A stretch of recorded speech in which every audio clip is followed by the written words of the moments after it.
Buenas tardes, les damos las gracias por acompañarnos en este día cuarto de la novena a nuestro Santo Padre Fundador, San José María de Yermo y Parres. A él le encomendamos todas nuestras necesidades e intenciones. Y hoy meditaremos sobre el amor a la Iglesia. Escuchemos con atención.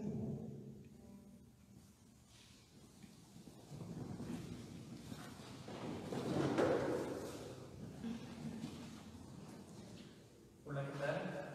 Buenas tardes, soy Alfredo Santillán.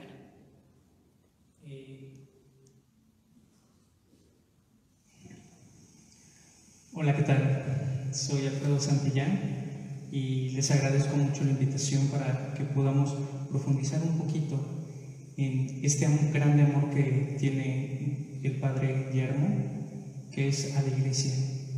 Entonces, aquí hay dos palabras que resuenan. La primera de ellas es el amor.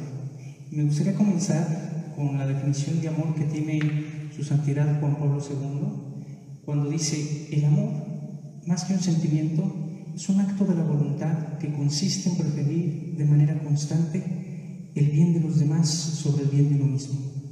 Es decir, es una donación total. Y como donación, como buen regalo, un regalo no se devuelve, se da completo porque es total. Y eso es lo que somos cada uno de nosotros. Y precisamente esa es la misión que tenemos como Iglesia: ser un don para el mundo. Entonces, la otra palabra que sobresale viene siendo Iglesia.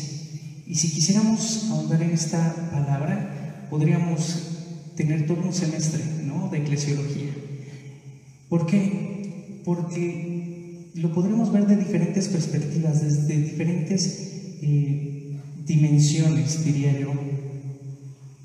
Y por el tiempo que tenemos, quisiera tocar solamente 3 puntos.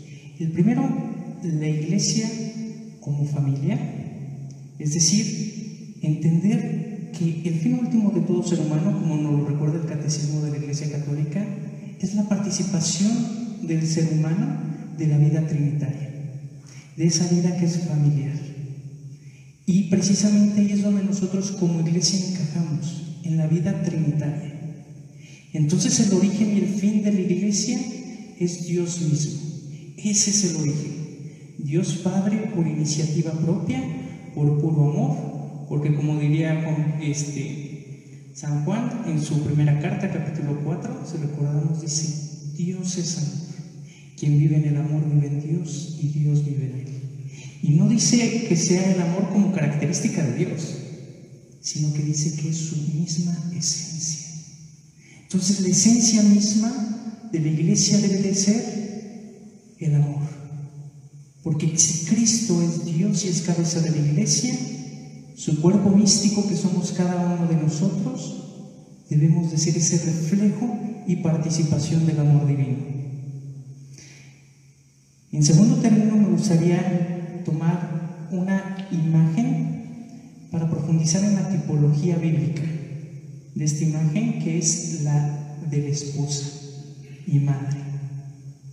La Iglesia como esposa y madre, que nos va a hablar no solamente de la Iglesia peregrina, sino va a ir hasta la escatología de la Iglesia, es decir, la Iglesia triunfante, la Iglesia que nos espera, la Iglesia a la cual nosotros tenemos esperanza de llegar.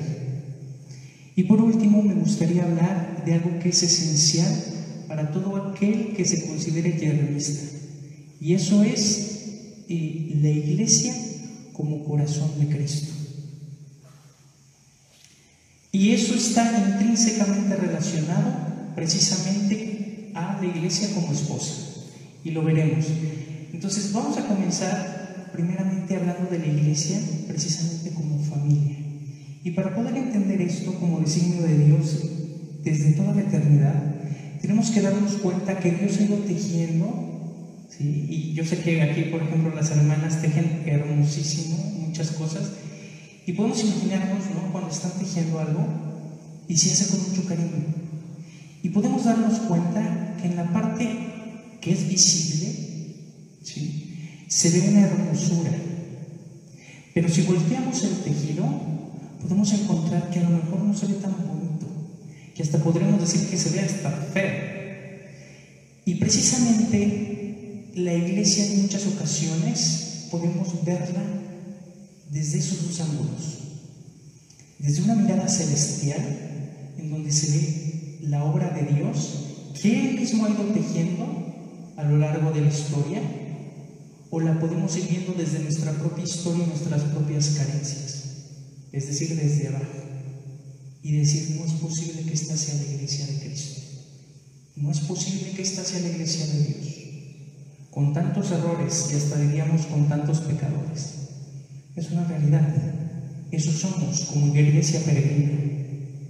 Pero por eso hay que recordar que la iglesia triunfante, la iglesia que está en el cielo, nuestros hermanos que nos han precedido y gozan ya de la presencia de Dios, alcanzan a ver una dimensión que nosotros no vemos, como diría San Pablo en su carta a los Corintios, ¿no? Lo que vemos es solamente un reflejo de lo que veremos cara a cara cuando estemos en el cielo. Y entonces quisiera platicarles precisamente un poquito de cómo es que Dios ha ido tejiendo esta historia que le llamamos familia. Y esa palabra clave es alianza. Todos los que me han escuchado en pláticas, en conferencias, saben que eso es algo imprescindible que yo comente y que repita. Pero es que si no entendemos eso, no podemos entender a fondo qué es lo que nos quiere decir Dios a través de las Sagradas Escrituras. Y entonces hay que recordar que la alianza, ¿sí?, va más allá de un contrato, porque mientras que en un contrato yo soy capaz de decirle a alguien: te doy una cosa a cambio de que tú me entregues otra, es decir, por ejemplo, yo te puedo dar esta tableta y a cambio tú me das dinero. Eso es un contrato de bienes. En cambio, una alianza no es un intercambio de bienes, es un intercambio de personas. Es ese momento en el que yo te digo: yo soy todo tuyo y tú eres toda mía. Precisamente por eso le llamamos una alianza nupcial al matrimonio. Y eso es precisamente lo que viene a ser Dios con cada uno de nosotros y que se va a renovar en cada Eucaristía. Y perdón que me adelante un poquito, porque ya estoy apuntando a la Eucaristía.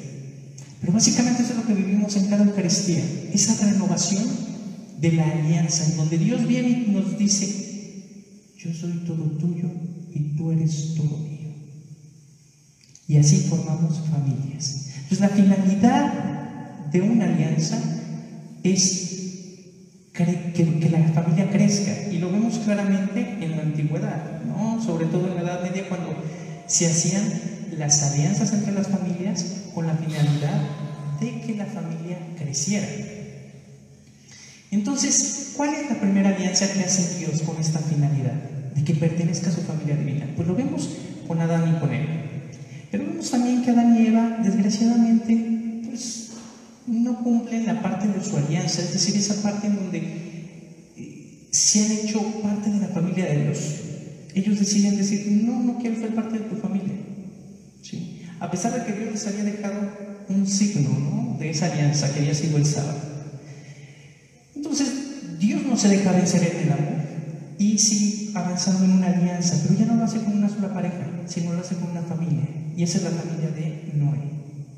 Noé, como sabemos, también la riega, perdón por el lenguaje coloquial, pero creo que entenderían mucho así los que nos están escuchando desde sus casas. Y recordemos que él también pone un signo de la alianza, que es el arco iris. Pero pues Noé también le falla. Y entonces Dios sigue tratando de confiar en el ser humano y va a hacer una alianza más grande, ya no solo con una familia, sino con una tribu, que es la tribu de Abraham, a quien le hace 3 promesas, ¿no? Recordemos esa triple promesa de una tierra, una promesa de un reino y la promesa de una bendición en todo el mundo que saldría de su descendencia. Abraham también llega a fallar, como todo ser humano caído por el pecado, y Dios no se deja vencer y hace una alianza que va a ser esencial en todas las alianzas de Dios, y esta será la de Moisés. Y esta no es solamente con una tribu como la de Abraham, sino que la hace con toda una nación, la nación de Israel. Y pues ahí recordemos que el signo de la alianza va a ser la Pascua. Y por último, antes de que llegue Jesucristo a hacer su última alianza, hace una que es bastante significativa, en donde crece, ya no solo como una nación, sino que la hará como un reino, que está compuesto por naciones y pueblos, que es el reino de David. Y el signo de esa alianza es el trono que le promete Dios. Pero recordemos que David se mete con la esposa de Urías y rompe la alianza, pero aún así Dios promete que de él vendrá un reino. Y entonces llegamos con la última alianza entre Dios y los hombres. Y creo que es importantísimo poder entender esto para poder entender el valor de la iglesia o el amor que Dios le tiene a la iglesia. Y es el hecho de que si la finalidad o a lo que nosotros le llamamos iglesia le podemos llamar de igual manera familia, es que todos los anteriores hombres con los que Dios había hecho alianzas no la respetaron. Pero llega Cristo y Él es el único, ¿sí?, que puede hacer una alianza verdaderamente eterna, una alianza para siempre. ¿Por qué razón? Porque nosotros como seres humanos somos seres finitos, ¿sí? En cambio, Dios haciéndose hombre es capaz de estar al nivel de Dios y al mismo tiempo a nivel de los hombres. ¿Y qué queremos decir con esto? No es algo que me saco de la manga, es algo que podemos entender si leemos la carta a los Hebreos, ¿sí?, en donde dice que Cristo es fiel a las cosas de su Padre, por un lado, y que por otro lado puede entendernos a nosotros en nuestras flaquezas. Entonces Cristo es el centro de la iglesia, Él es el fundamento, Él es la piedra angular de la iglesia. Pero ahorita que les estoy comentando sobre la piedra angular, hay que recordar que Cristo sabía que tenía que regresar al Padre, irse a su derecha, y que podemos entender desde la teología que estar a su derecha se refiere a estar intercediendo por nosotros, ¿sí? Es decir, es estar en este momento ministrando, ¿sí?, delante del Padre por nosotros. Y entonces Él sabía que tenía que dejar en el mundo a alguien encargado, y no es solamente en un momento puntual, sino que lo vemos a lo largo de toda la historia. Dios nos ama tanto que a pesar de nuestras debilidades, a pesar de que Él sabe que vamos a fallarle como iglesia, como personas particulares, ha decidido servirse de hombres a lo largo de la historia, de hombres y mujeres a lo largo de la historia, para la misma salvación, para fundar su iglesia, para difundir su reino. Y ahí vemos todos los ejemplos con quienes hizo las alianzas. Ese es el más claro ejemplo.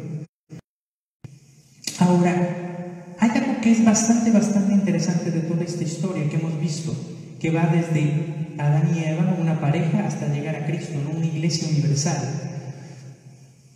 Que hay una parte en las Sagradas Escrituras de la cual casi nadie habla, pero es importante para poder entender el valor de la iglesia y el valor de la alianza.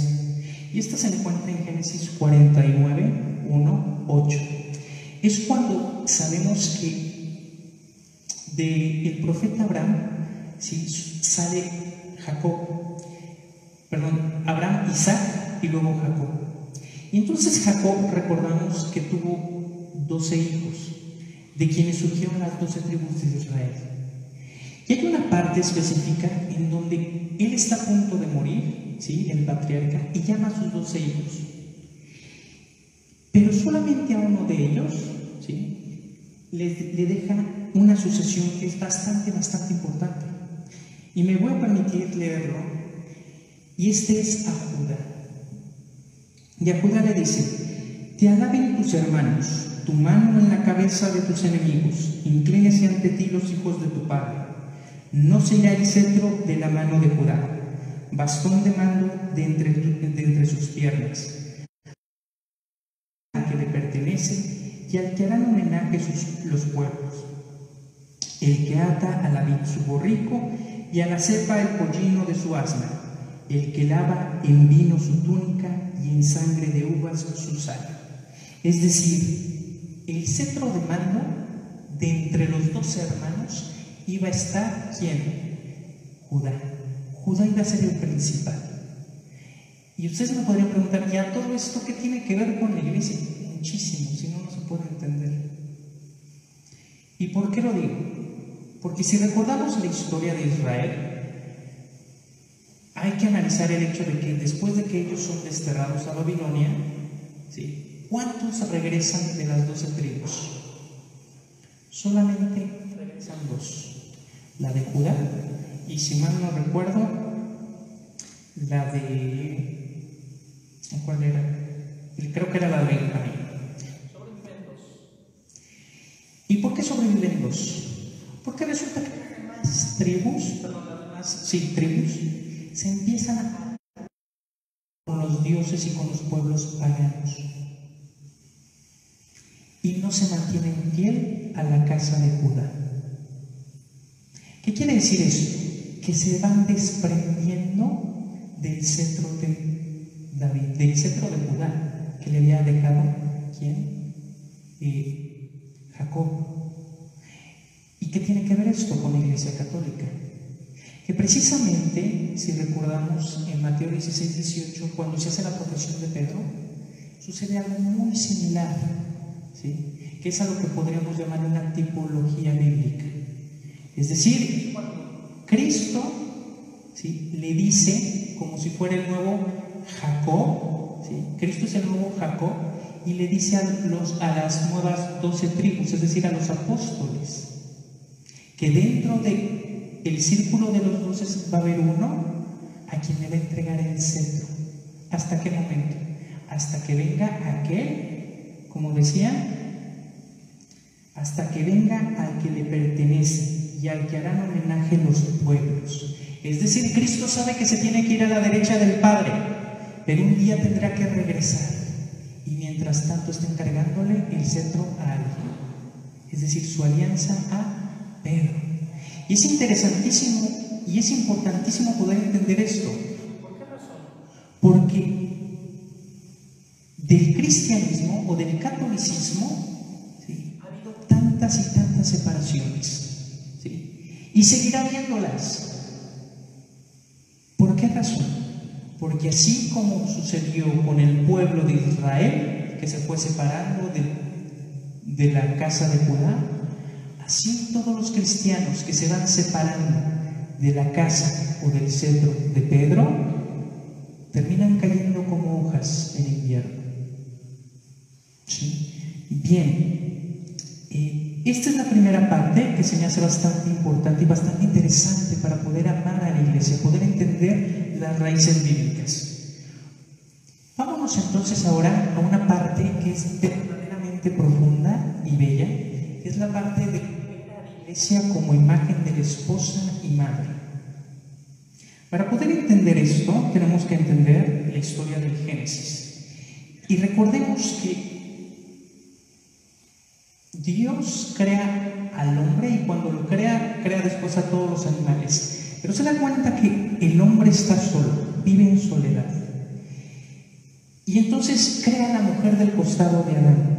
Y es bellísimo porque recordamos en un sueño muy profundo para poder sacar de su costado a la mujer. Y entonces el hombre, Adán, cuando despierta, lo primero que dice es woman, ¿no? Y se da cuenta que verdaderamente es al único ser sobre toda la tierra a la que puede amar verdaderamente. Y precisamente si nos vamos al hebreo, la palabra ayuda necesaria no se refiere a alguien que le esté lavando, que le esté planchando.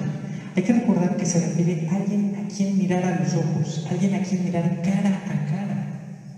Y es algo que no puede hacer con otra criatura, ¿sí? Porque hay que recordar que el amor tiene como condición necesaria el conocimiento mutuo, el conocimiento del otro, ¿sí? Y se da a través de una voluntad y una inteligencia que solo el ser humano posee.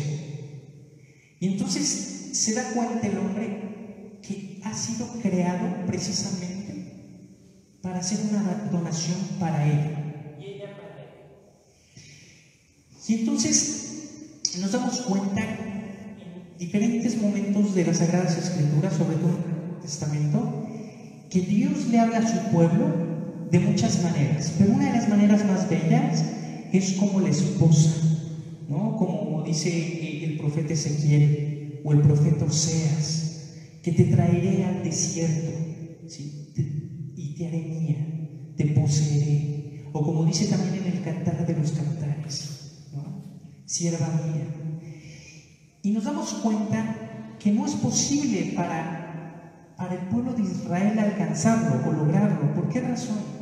Porque sigue, y las palabras son duras, Dios le dice, es que te prostituyes, le dice hacia tu esposa. Es decir, adora a otros dioses. ¿Y qué resulta de todo esto? Que llegan los profetas, y acuérdense que los profetas, por un lado, demandan, ¿sí?, denuncian, mejor dicho, lo que está haciendo mal el pueblo, y por otro lado traen un mensaje de esperanza. Y ese mensaje de esperanza es que un día llegará el novio Mesías para desposar a su esposa, la iglesia. Y entonces llega la plenitud de los tiempos y nos encontramos que el primer signo visible de Cristo se da precisamente en una atmósfera de una boda, en donde no se conoce el nombre del novio ni el nombre de la novia, y en donde nos damos cuenta que precisamente los protagonistas no son los novios de esa boda, sino que es Cristo.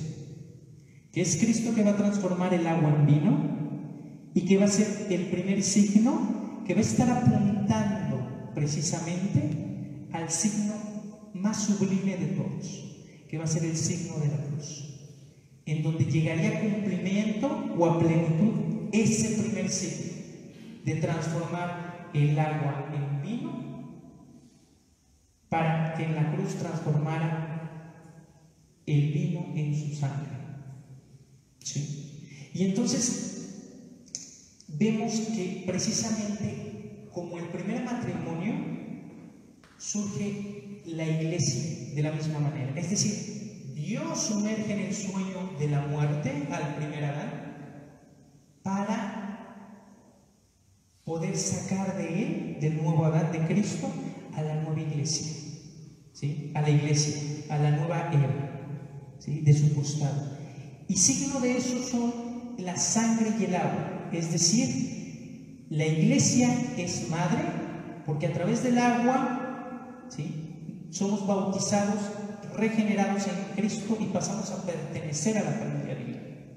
Y como dice el catecismo, los hombres pertenecemos a la familia divina gracias a la fe y al bautismo.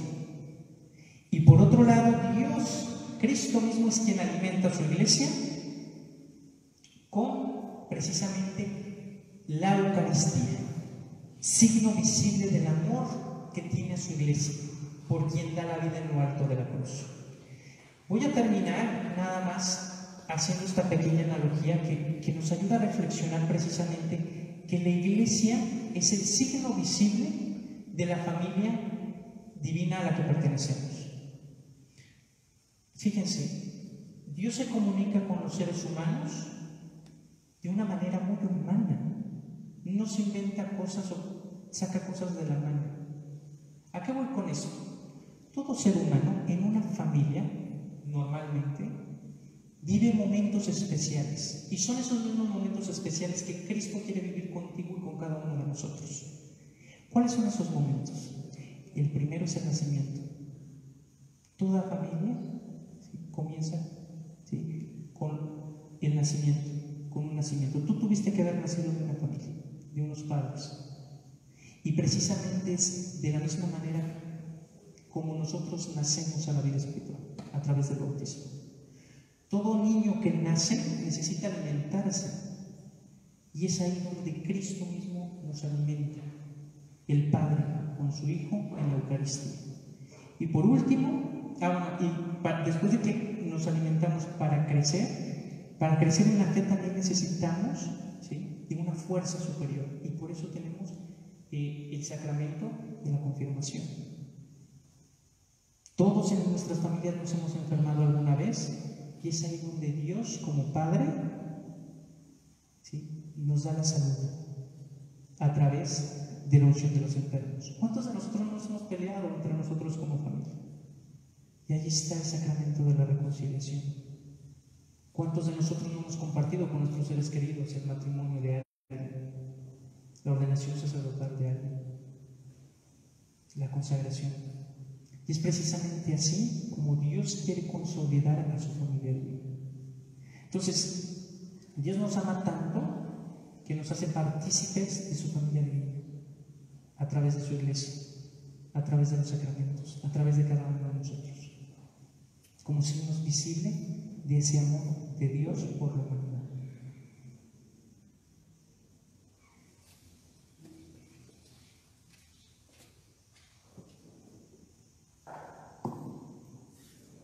Muchísimas gracias.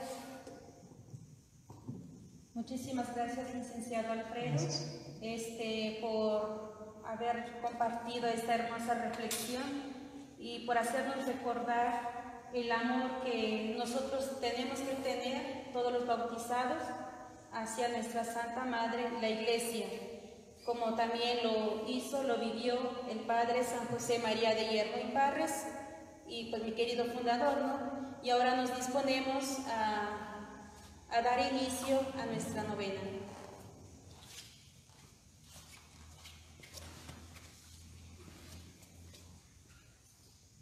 Oración inicial. Dios nuestro, que te dignaste agregar al número de los santos a tu fiel siervo San José María de Hierro, te rogamos que, conocidos por sus palabras y ejemplos, sepamos encontrar en nuestra vida el camino de tu divina voluntad y la abracemos incondicionalmente para tu mayor gloria y bien nuestro y de nuestros hermanos. Por Cristo nuestro Señor. Amén. Amor a la Iglesia. Quien ama a Cristo, ama a la Iglesia.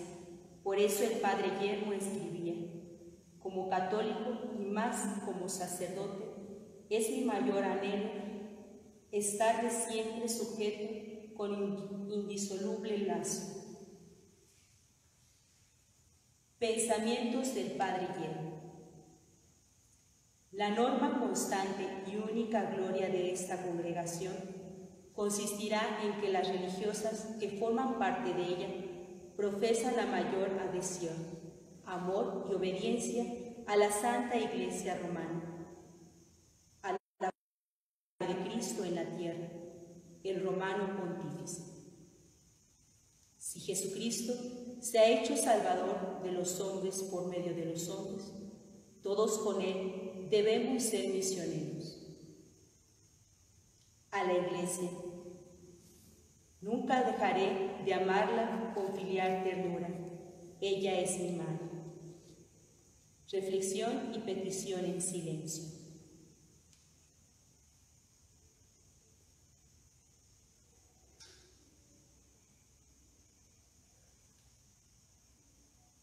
San José María de Hierro, siervo de Dios y Padre de los pobres, ruega por nosotros. Oración final. Divino corazón de Jesús, enviado por el Padre para evangelizar a los pobres, que encendiste en el corazón de tu fiel siervo, San José María de Hierro, una caridad fecunda que lo llevó hasta la regulación de sí mismo en favor de los desamparados. Te pedimos nos concedas imitar sus ejemplos y la gracia que por su intercesión humildemente imploramos. Amén.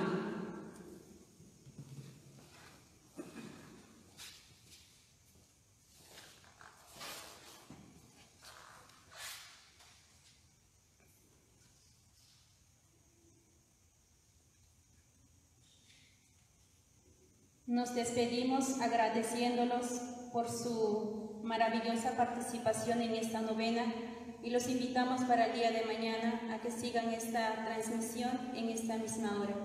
Muchísimas gracias. Dios los bendiga esta mañana.